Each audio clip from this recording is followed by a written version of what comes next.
I'm George Ketchum, I'm a business administrator here at Spirit of Christ, and I'm excited to tell you about Saint Junipero Serra and his incredible love for Christ, the church, and all of God's people.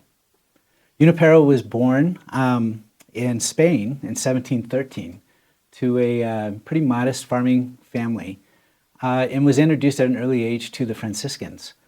By the time he was a teenager, he'd actually joined the Franciscans, and in 1738 he was ordained friar into the Franciscan order in Spain.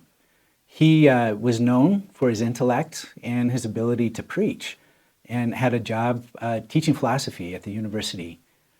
At the age of 35, which back then would be middle-aged, he continued to serve the Lord in the church by going to the New World, which was all abuzz at that point in time.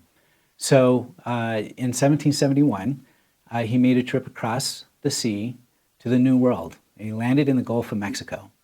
From there, he embarked on his first foot pilgrimage to Mexico City, which is where the shrine of Our Lady of Guadalupe was.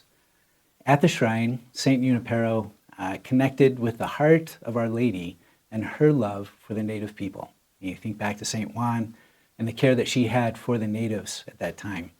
From that moment on, Junipero knew he was going to serve the natives of the country until he had passed away.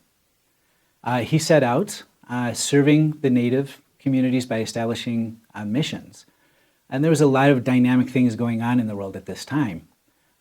He found himself actually in charge of some missions that were formally established by the Jesuit community. After getting his understanding of how to manage and establish missions, he made his way up to San Diego, where he established his very first Franciscan mission. It is said that Junipero walked around 24,000 miles in establishing missions up and down the west coast of the Americas. This goes all the way from San Francisco down to the Baja Peninsula of California. And he would walk everywhere he went. Again, out of his love for Christ and his devotion to the native people. But more than just establishing the church, which sometimes people think that's all that his mission was, it was really going back to the heart of his love for the people. And at this time, Spanish colonialism had become very dominant in all of these areas. This was a very rich country with natural resources. And the abuse of the Native American people was very profound. So St. Junipero made another trip back to Mexico City. I believe that trip was around 1,800 miles. To meet with the Viceroy of Spain. And this would be the person who was running all of the colonial provinces of Spain, which ranged from Florida up through all of Mexico and really everything west of the Mississippi in what is now the United States. So that was the whole Spanish Empire at the time.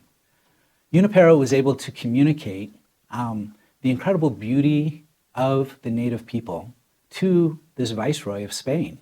So much so that he actually established a Bill of Rights for the Native American people in Spain, in the provinces, to protect them from the colonial persecutions that were being imposed upon them by all the settlers from Spain.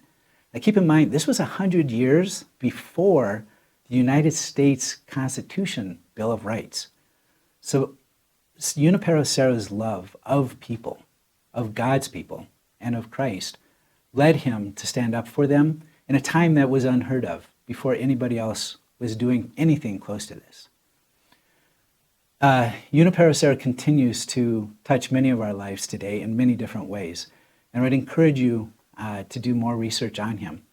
In 2015, so he's a recently canonized saint by Pope Francis in 2015, and he's the first saint to be canonized here in the United States. It was at the Cathedral of the Immaculate Conception in Washington, D.C. So Pope Francis came to the U.S. to canonize this incredible saint of the Americas here on American soil. Truly, Junipero Serra loved Christ, loved the church, and loved all people. This could be you.